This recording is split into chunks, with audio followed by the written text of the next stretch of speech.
Hello everyone, my name is John Bussard. I'm an HPE Solution Center engineer for Ingram Micro. I help support servers, blade systems, storage, as well as networking technology solutions from HPE. In my videos, what I like to do is show you a slide from a popular PowerPoint and then present to you what that means within a management interface. Today we're going to be looking at HPE's ProLiant Gen10 server technology. And specifically, we're going to be looking at an unboxing of a DL360 Gen10 server. The DL360 servers are a 1U rack-mountable server that can support up to 2 Intel Xeon processors. And with this generation, you can have up to 28 cores in these processors. The system also has access to 24 DDR4 memory slots, and 12 of those could be configured for persistent memory, or NVMe DIMMs. These are special DIMMs that can go in the system and act as persistent storage that's connected directly to the memory bus. So if the system reboots, your information on them will survive the reboot. The system also has access to 10 NVMe drives and a variety of configurations of large form factor and small form factor drives. With ILO 5, we can have enhanced security by adding the ILO Advanced Enhanced Premium Security Edition. That'll give us access to special features such as being able to detect if the firmware has been tampered with and then halt the system, revert to known good firmware, or continue running if you so choose. The DL360 line of servers has been a workhorse within our industry. It runs a variety of workloads that are commonplace within a data center. So, with all that being said, let's explore this system. Alright, so this is the box for our DL360 Gen10 server. I've opened it up and looked inside already, but I've put everything back, and this is what you should expect if you get one of these systems. This system is a configure to order system, a CTO system, so I've had some options and things added on, but generally speaking, this is what you see if you purchase one of these servers. So let's open this guy up.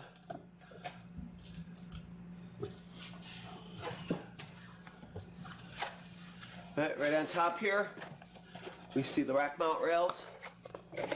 So pretty easy to install rack mount rails, they just clip right in.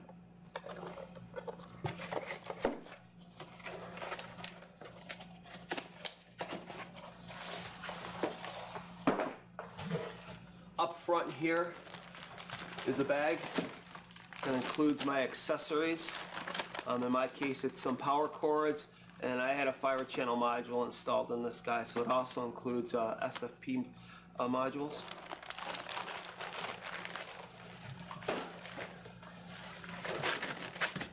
Piece of foam over here, another piece of foam back here.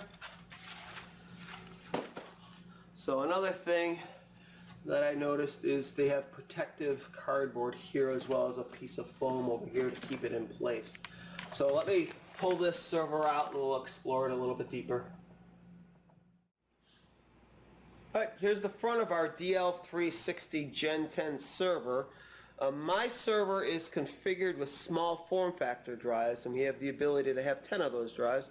1, 2, 3, 4, 5, 6, 7, 8, 9, 10. These two bays would be a universal media bay, and you can see that designated over here. So I can install different options over here. One of those options is certainly an optical drive. In my system, I have the ability to put NVMe drives, and I'll show you how that's cabled up on the inside once we get internal to the system. My system has some SSD drives, so some 480 gig SSD drives.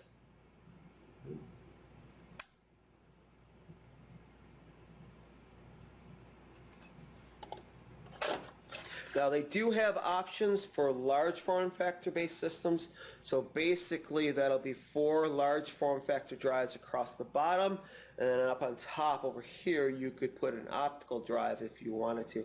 But I think more and more people are getting used to coming into their servers through ILO. ILO's come a long way, and the ILO Advanced license. Over here is our serial number. Here is a USB 3 port. Good. Our power and UID lights, so again I could press that and go look in the back and find the server. A blue light will flash. And over here is something interesting. It is an ILO access port, a front access ILO port. You can do some interesting things like this. They offer a USB to Ethernet adapter so you can get direct access to the ILO port through the front.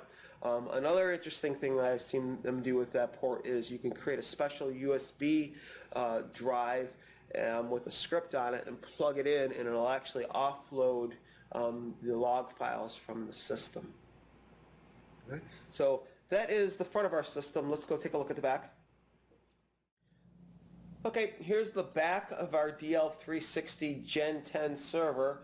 I have installed in this server a couple of redundant 800 watt power supplies.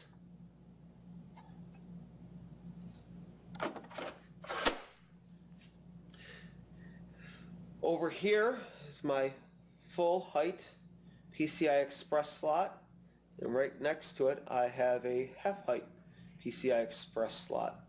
And if you add a riser and the extra processor, you have two processors installed, you can have a third low profile PCI Express slot. In my FlexLOM slot, which is over here, I have a dual port 10 gig Ethernet adapter, and again this Ethernet adapter can do fiber channel over Ethernet. Right next to that I have two USB 3.0 ports, a space where I can install a serial port, my ILO port, right, for remote management, as well as my 4 onboard Ethernet ports. And then over here is my VGA port for this system. One of the interesting things about configurations of this system is I have the ability to swap out the riser, right, and this replacement riser could give me access to another small form factor hard drive here. So certainly HP servers are all about a lot of options and different ways to be able to configure these systems based on what your business needs are. So let's take a look at the inside of this system now. Alright, so here's the top of our ProLiant DL360 Gen10 server. So let's open her up. Obviously, with all HP ProLiant servers, on the bottom of the cover is a nice informative guide to the layout of the system. If you work on these systems day in and day out, you'll find this pretty handy as far as maintaining this environment. My system only has one processor installed, so I have a blank over here. If I was to purchase another processor upgrade option, it would not only come with the processor, the heat sink, but it would also come with the extra 2 fans that I would need over here. Right. So and obviously anything with a purple tab on it is hot pluggable, so these fans here are hot pluggable. So let's pull one of those guys out. All right. There you go. Up front here is my battery for the system. In the event of a power outage, it gives the ability for RAID controllers to be able to flush out their cache or hold their information in cache. That runs around underneath and plugs in right here. All right. And then obviously onboard RAID controllers can get that power, as well as RAID controllers that are installed inside a PCI slot. So let's pull that out. Here's my riser. Right. And if I was to install a RAID controller in this slot, for example, there's a connector, or there would be a cable that would connect to here that would come with that RAID controller that would plug into that. So there's a variety of different risers that are optional for this system. There's this one has a 16x slot on this side, which is full height, and then on my low profile slot, right, which is 8x.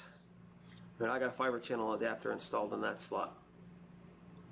Another interesting thing about this setup is over here, this can be removed as well, and I can add another riser here.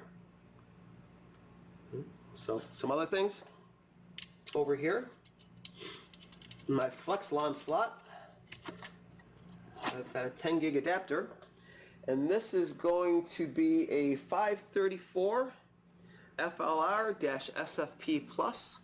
So this is 10 gig. It can do fiber channel over Ethernet as well. There's the back of that guy.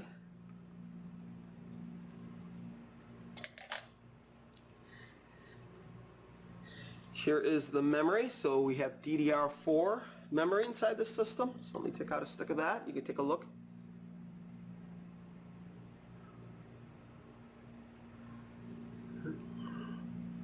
And obviously only half of these memory slots are available to the system because I only have one processor installed currently. In here in this slot I have a RAID controller. It is a P408I-A. So let me loosen this guy up and take this out.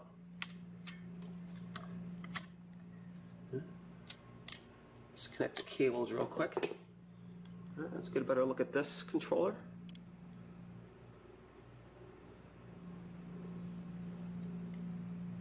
And there's its special connector which goes right over here.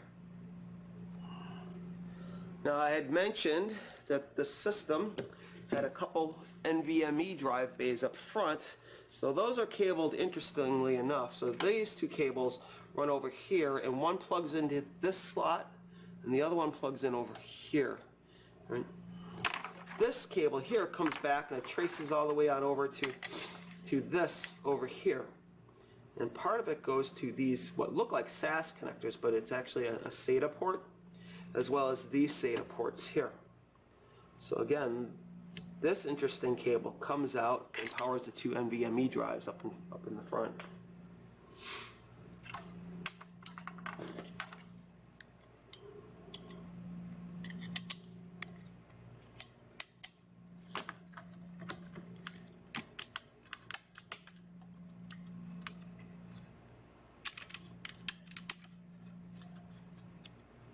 Let's put this guy back together.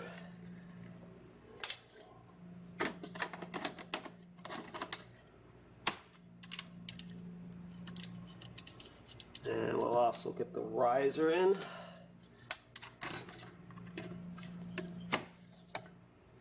And then we'll replace the cover as well.